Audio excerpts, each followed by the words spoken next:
এখানে দুধটা জাল দিতে বসিয়ে দিয়েছি, এখানে কড়াইটা বসিয়ে দিয়েছি, আর এখানে নিয়ে নিয়েছি ড্রাই ফ্রুট। আমি একটু কাজুগুলোকে না ভেঙে দেবো, তাহলে এত বড় বড় কাজু মুখে পড়লে খুব অদ্ভুত লাগবে।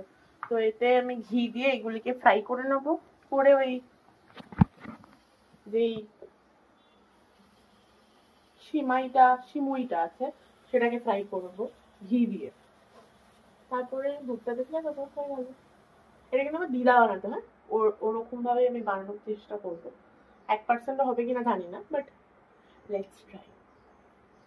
আমি খুব ভয় পাই এই দুধ বসালে, যখন তখন কেটে যায়। আমি সত্যও পাচ্ছি না, যদি উঠলে যায় কি ঝামেলার ব্যাপার। চলো, আমার এখানে জলটা শুকিয়ে গেছে, এবার ঘিটা দিয়ে দিই। তো এখানে আমি এই চামচে 2 চামচ ঘি দিয়েছি, বড় চামচের। তো একটু হালকা গরম হয়ে যাক ঘিটা।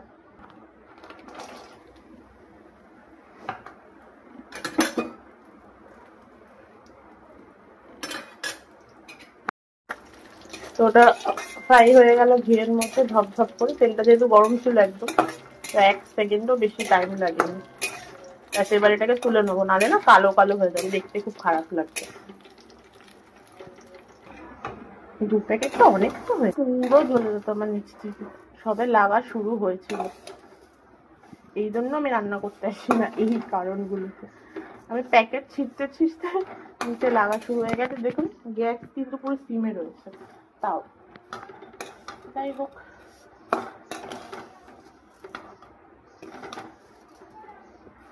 না, এক হাতে নাড়াতে পারছি না, আগে নাড়িয়ে নি তারপরে সে পক পক করছি।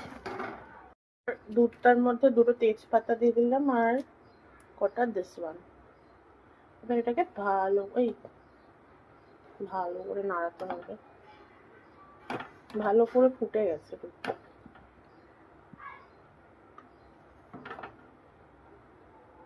আর একটু পাতলা করবো।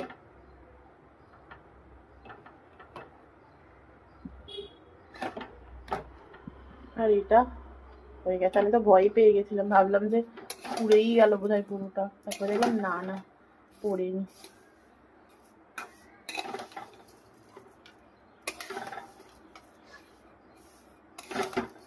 এটা হয়ে গেছে, এবার এতে দুধটা ঢেলে দেবো।